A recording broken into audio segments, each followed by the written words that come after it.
For those hard-to-see areas of the face, you know? Where can I get one of these mirrors? In case you didn't know, the abandoned 2001 version of Duke Nukem Forever was leaked about 7 months ago. It came with the tools required to essentially finish the game. That's what Mighty Foot Productions have decided to do with the Duke Nukem Forever restoration project. For their first slice, you've got approximately 2 hours of gameplay within the 10 available maps. First one's the intro, which shows a flyby of the stadium map, before getting into the next one, where the game officially begins. Here's what to expect. Duke meets with Jay, the late-night host, when all of a sudden a missile hits the building. He goes off to investigate, and encounters many disturbing sights on his way down the Lady Killer Casino. While escaping, other NPC characters can be found, who will ask Duke for his assistance. Look at my ass. You know you can't resist my ass. Across most maps, the player will find themselves taking down Snatchers and Snatcher Infected. This includes the Earth Defense Forces, which have maintained their military training and will use it effectively against you. Between this is a return to Hollywood Holocaust from Duke Nukem 3D. It's just a fun bonus that doesn't connect to the story. Well, not yet anyways. In the original leak, these maps were practically empty. Since then, Mighty Foot has thoroughly studied the contents of the game to get it to a point where it's playable.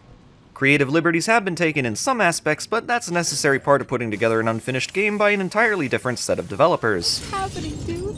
Time to find out. I'd say what we've got here for now is more like a light edition of what could have been.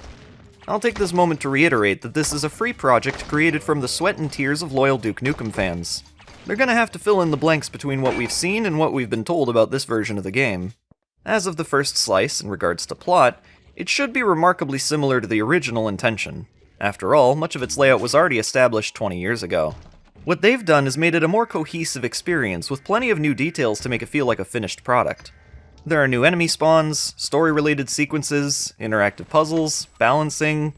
New music's been added, some of which being from Lee Jackson's portfolio, but otherwise they have their head of music Brandon Bloom for new original tracks.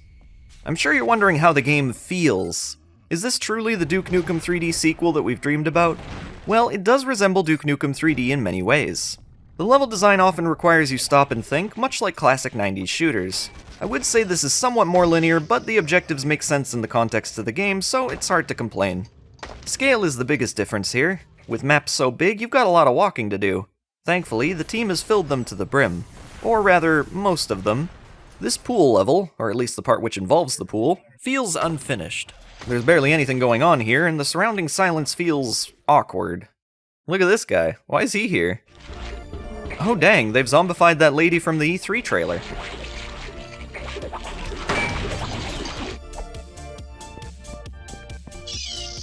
My god, that was a random throw! You can grab small items with the E button, then throw them to your heart's content. It's difficult to know where they'll end up, but hey, it's fun. My free TV.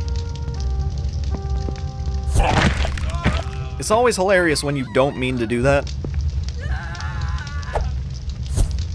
Oh my god. Didn't know SNL was on. Laugh. Pressing E also picks up inventory from corpses. For some reason, if they're empty, you'll piss instead. So a lot of the time, you'll be pissing all over the place while collecting ammo and cash. I just hope I ain't making this shit defective. Could zip it up, but nope, when you gotta go, you gotta go. At this time, I believe the only purpose of cash is to use the Easy Vend machine, which has power bars, sports drinks, sometimes even ammunition. Very helpful.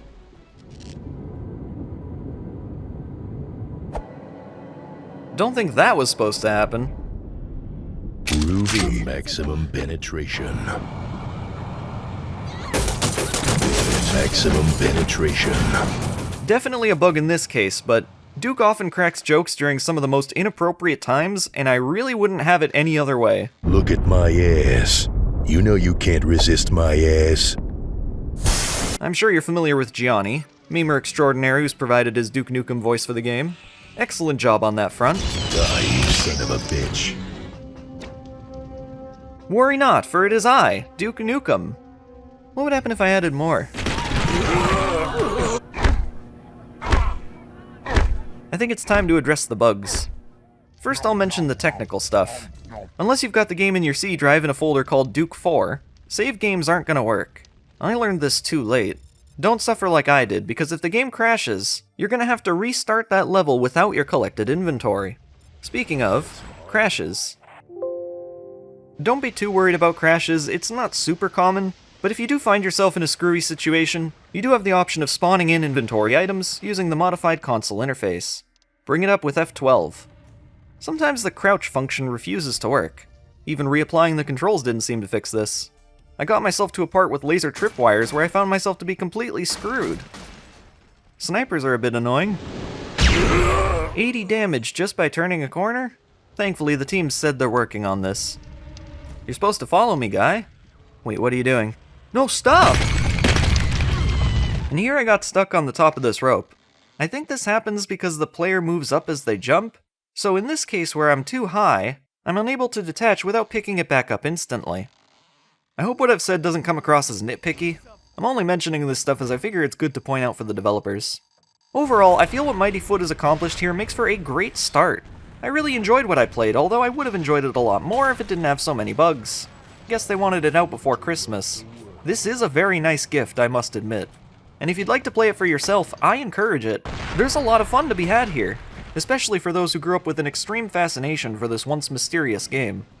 I have to mention that what you've seen here is their press build. The one you'll be playing should be a smoother experience. So what do you think? Is this project on the road to success? Will you try it for yourself? Let me know in the comments. Thanks for watching. If you'd like to hear more from me in the future, consider subscribing to the channel. See you next time!